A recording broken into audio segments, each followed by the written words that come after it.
안녕하세요, 이리일입니다. 브루슬리가 이런 말을 했죠. 10,000가지 킥을 연습한 사람이 두렵지 않다. 한 가지 킥을 10,000번 연습한 사람이 두렵다. 이건 마치 급변하는 요즘 세상에 한 가지에 집중해서 장인 정신을 발휘하라는 말 같습니다. 그럼 이 개념을 나에게 적용해서 내가 성공에 한 발자국 더 가까워질 수 있을까요? 오늘 제가 소개해드릴 딥워크를 통해서 알아보도록 하겠습니다. 시작하겠습니다. 딥워크의 저자 켈빈 뉴포트는 조지타운 대학의 컴퓨터 공학 부서의 어소시에이트 프로페서입니다. 아이비리그 대학 중 하나인 다르머스 대학에서 학사를 마치고 MIT에서 박사 과정을 마친 수재입니다. 간단히 말해 공부에는 도 같은 사람이라고 할 수 있습니다. 근데 저자의 집안을 보면 왜 저자가 현 위치에 있는지 어느 정도 이해할 수 있습니다. 켈빈 뉴포트의 할아버지는 신학자에, 아버지는 사회학자 겸 갤럽의 고위 간부입니다. 집안 대대로 내려오는 박사 집안입니다. 그런데 이름만 대면 알만한 거물급 심리학자, 신경생물학자처럼 노벨상을 받거나 수십만 권 이상이 팔린 베스트셀러 작가이거나 하는 어떤 대단한 업적이 아직 있지는 않습니다. 책 딥워크 역시 수십 년간의 연구와 시행착오를 바탕으로 쓰여진 필살기 같은 책은 아닙니다. 책에 대한 혹평을 하는 것이 아니라 저자는 82년생으로 아직 젊은 나이에 박사까지 최고의 교육과정을 밟은 앞으로 더 사회에 크게 기여할 것만 남은 유망주라는 뜻입니다. 유복한 집안에서 부족함 없이 자란 엄친아 수재이지만 켈빈은 좋은 환경, 좋은 두뇌를 가만히 두지만 않고 계속해서 생산을 했습니다. 제가 뉴포트가 집안의 교육을 받아보지 않아서 모든 것을 알 수는 없지만 한 가지 확실한 것은 열매 맺는 삶, 열심히 일해 생산하는 삶에 대한 중요성에 대해서 가풍이나 가정교육이 분명히 있었을 겁니다. 이 책 이외에도 여러 권의 책을 집필했을 뿐만 아니라 스터디 핵 블로그를 통해 학과 공부와 커리어에서 성공하는 법에 대해 포스팅을 하고 있습니다.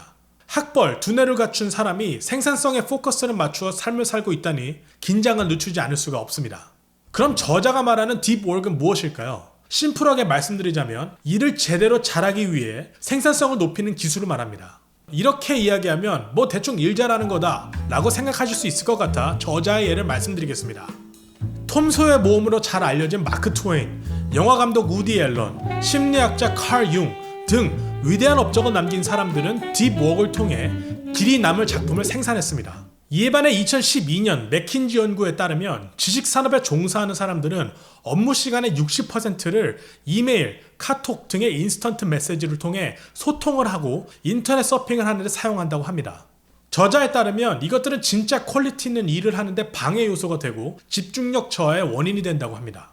아니 나는 대단한 업적을 세우고 결과를 내는 게 목표가 아니야 하시는 분들 있을 겁니다. 저자는 한 경제학자의 말을 Race Against the Machine 이라는 책을 통해 인용하면서 말을 합니다. 미래에는 곧 기계들이 경제를 바꿔놓을 것이다. 앞으로 바뀔 새로운 경제에서 이하 3가지 종류의 사람이 아니라면 다 떨어져 나갈 것이다. Technology is not destiny. Productivity is at an all-time high, but fewer people now have jobs. We have created more wealth in the past decade than ever, but for a majority of Americans, their income has fallen. This is the great decoupling of productivity from employment, of wealth from work. 그 3가지 종류 중 첫 번째는 highly skilled workers, 고급 기술을 가진 사람인데요. 예를 들어 프로그래머나 데이터 분석가들 같은 사람들로 새로운 가치를 만들기 위해 기계들을 설계하거나 프로그래밍 할 수 있는 사람들입니다. 두 번째, 탑 탤런트, 각 분야에 재능이 많은 사람들입니다. 기술의 발전을 통해 전 세계적으로 능력 있는 사람들을 비대면으로 찾고 고용하는 게 가능해졌습니다. 평균 수준의 능력을 가진 사람을 풀타임으로 고용하는 것보다 더 나은 옵션이 생긴 것입니다. 세 번째, 오너, 새로운 기술에 투자할 수 있는 자본을 가진 오너들입니다. 예를 들어 인스타그램과 같은 소셜미디어에 미리 투자해서 대박을 낸 사람들이죠.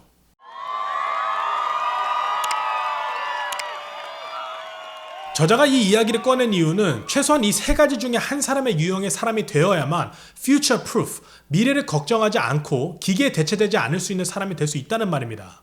이에 저자는 책을 통해 2가지 핵심 메시지를 전달합니다. Focus is new IQ, 집중해서 일하는 능력이 진짜 능력이다. 이것저것 일을 많이 하는 것 같지만 실제로는 생산성 없는 경우가 많다.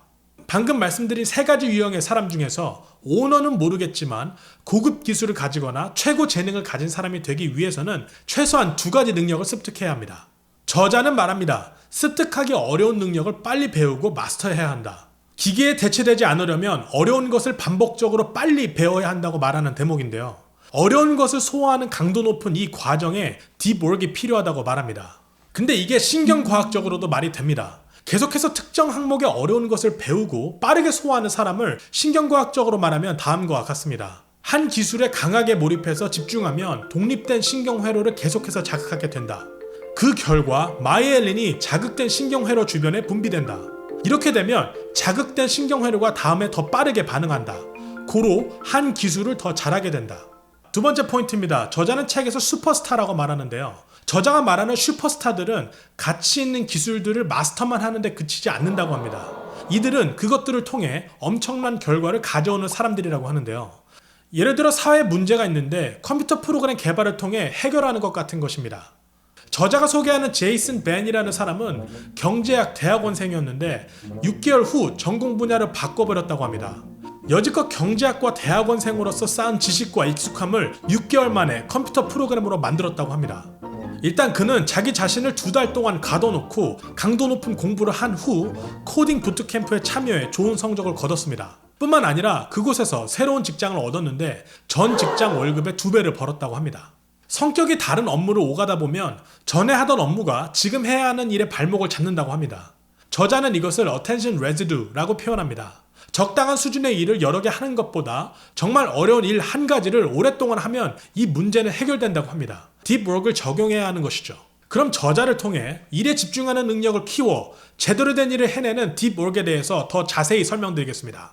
첫 번째, 루틴을 정하라. 저자는 딥워크를 위해 루틴을 정하면서 본인의 MIT 전공을 살려 4가지 루틴을 위한 알고리즘을 디자인했습니다. 모나스틱 접근법입니다. 내가 집중해야 되는 한 가지 큰 프로젝트 외에 나머지 것들을 완벽하게 제거하거나 줄이는 방법입니다. 과학자 도널드는 그의 이메일 계정을 지우고 우편함을 열었다고 합니다. 그리고 도착 우편물의 중요한 것만 비서를 통해 선별하게 했다고 합니다. 이 방법은 내 실력이 조직에 기여하는 기여도가 큰 사람들에게 유용하다고 합니다. 두 번째, 바이모더 접근법입니다. 시간을 나눠서 딥워크와 나머지 해야 할 것들을 나누는 방법입니다. 일주일에 며칠은 딥워크를 위한 시간을 확보하라고까지 이야기를 하는데요. 예를 들어 심리학자 칼 융은 정기적으로 어떤 것에 대해서 생각하고 글을 쓰기 위해 볼링전에 갔다고 합니다. 그리고 취리에 돌아와서 환자들을 보거나 미팅에 참석할 때는 디지털 디바이스를 다 켜두었다고 합니다. 이 접근법은 모든 종류의 일에 적용이 가능하다고 합니다. 세 번째, 리드믹 접근법입니다. 딥워크의 습관을 만들기 위해 매일 딥워크를 위한 리듬을 만드는 접근법입니다.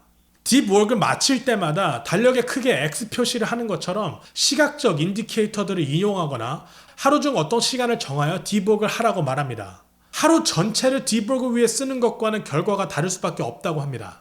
다만 이렇게 하면 자기 훈련에 도움이 되고 하루를 온전히 딥워크에 쓸 수 없는 상황에 유용합니다. 네 번째, 저널리스틱 접근법입니다. 시간이 되고 여건이 될 때마다 딥워크를 하는 접근법인데요. 다만 이것은 무술로 따지면 고수가 할 수 있는 것이라고 합니다. 예를 들어 월터 아이삭슨의 경우 여건이 될 때마다 글을 써서 책을 냈는데 그렇게 할 수 있었던 이유는 수년간의 저널리즘 경험이 있었기 때문이었다고 합니다. 추가로 데니엘 핑크나 마이클 폴란의 경우 글쓰기 전용 오두막을 지었고 기업가 피터 쉔크맨은 비행기와 공항 라운지에서 책의 원고를 쓰기 위해서 30시간과 4,000불을 왕복 비행기 티켓에 투자했습니다. 딥워크의 두 번째 포인트입니다. 마인드를 트레이닝하라. 몸은 일을 하거나 공부를 하는 장소에 가져다 놨는데 마음이 다른 곳에 가 있어 방해가 될 때가 많습니다. 이런 방해 요소를 줄이기 위해 저자는 방해받을 것까지 계산해서 스케줄에 넣으라고 말합니다. 예를 들어 딥워크를 위해 카톡 및 인터넷 사용을 하루 1시간으로 제한했는데 업무상 인터넷, 카톡을 반드시 사용해야 한다면 하루 사용을 2시간으로 늘려 미리 계산하는 것입니다. 그리고 날을 정해 인터넷 프리데이를 만들어서 하루 종일 딥워크를 할 수 있는 환경을 조성하라고까지 조언합니다. 그럼 반대로 걷거나 샤워를 할 때처럼 몸은 무언가를 하고 있는데 정신은 사용 가능할 때가 있습니다. 저자는 이 시간을 사용해 전문적이고 직업적인 문제들에 대해 깊이 생각하라고 조언합니다. 세 번째 포인트입니다. 디지털 미디어를 선택적으로 사용하라. 책에서 저자가 말하는 포인트 중 우리 모두에게 해당할 만한 것이 있습니다. 바로